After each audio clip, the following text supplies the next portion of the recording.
In art class, I will ask you all to be an artist. And the word artist, each letter stands for something that I expect you to do in art class. So this year, whenever you're wondering how you should act or what things I expect of you, just remember you need to be an artist.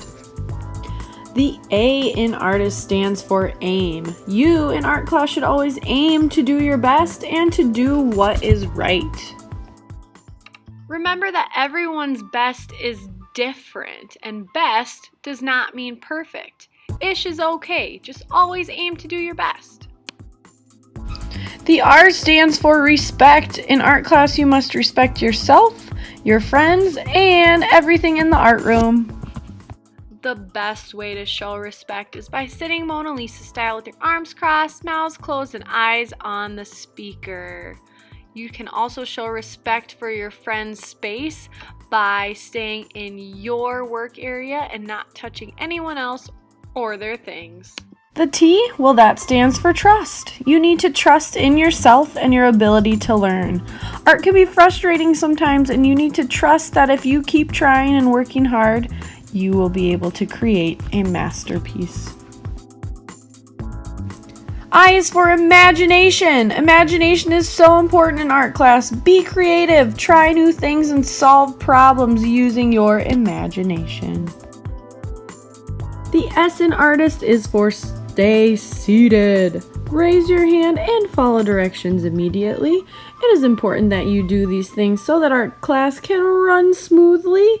And we only have 1 hour of art class a week, and we need to use our time super wisely. So it's very important that you stay seated, you raise your hand, and you follow all directions immediately. Some specific times when you might raise your hand is if you are missing something from your art box or you need a supply from the teacher. If you don't have it, don't borrow it from someone else, raise your hand. If you need to tell Miss W something, I want to hear what you have to say, but don't get up to come and tell me. Raise your hand and I will come to you. Try to use the bathroom before art class, but if you do need to go, raise your hand and then I will let you go to the bathroom where you normally go by your classroom. And finally, the last T is for think. All of the answers that you need are inside you. They are in your brain. Before you ask me or someone else a question, just think. You might already know the answer. Now, the blabber brush you can see behind me helps us with the noise level in the art room. When the blabber brush is on green, that means we can use our indoor voice so we can talk pretty loud. Now, if I announce that we are moving the blabber brush to yellow, that means we need to whisper. And whispering would probably mean we're only talking to someone at our table. Then, if the blabber brush is at red, that means quiet, focused work. So we're not talking, we're just really focusing on working as a class. Now, if we're ever having a hard time being at the right noise level, or maybe not sitting Mona Lisa style at the right time, or doing something that we should not be as a class, we have our art palettes.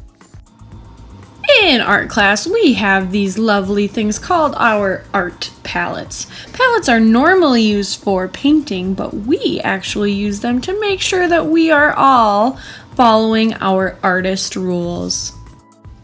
The first time a palette is turned, we will turn the T, and that is your class's warning. This might happen if you guys are chit-chatting too much or not following directions immediately. If you continue to not follow directions, a second palette is turned and we will sit silently for 5 minutes. And finally, if you continue to have a hard time following directions, being quiet, or sitting Mona Lisa style, that third palette gets turned and we will sit the remainder of class time in silence, and your next art time will be spent writing sentences. Don't let that happen to Your class. Now, maybe your class is doing great, but you are having a hard time following directions. You might be asked to take a break in one of these 3 spots. This might happen if you're talking when the teacher is talking or doing things that you shouldn't be. The teacher will say, please take a break. Then you will find that spot, have a seat, and think about what you were doing that was not quite right. Think about what you can do to change, and when you're ready to make that change, go ahead and go back to your table and get to work. If you are goofing around while you're at the break chair or talking to your friends, or you come back from break and you're still not doing the right thing, we might have to have a talk with Mr. Eppard or sit at a different table for the rest of art time. The goal of break time is to stop, think, make a change, and come back to make art. Remember, our artist rules are used so that we can make art and have lots of fun during art class. So always remember to be an artist.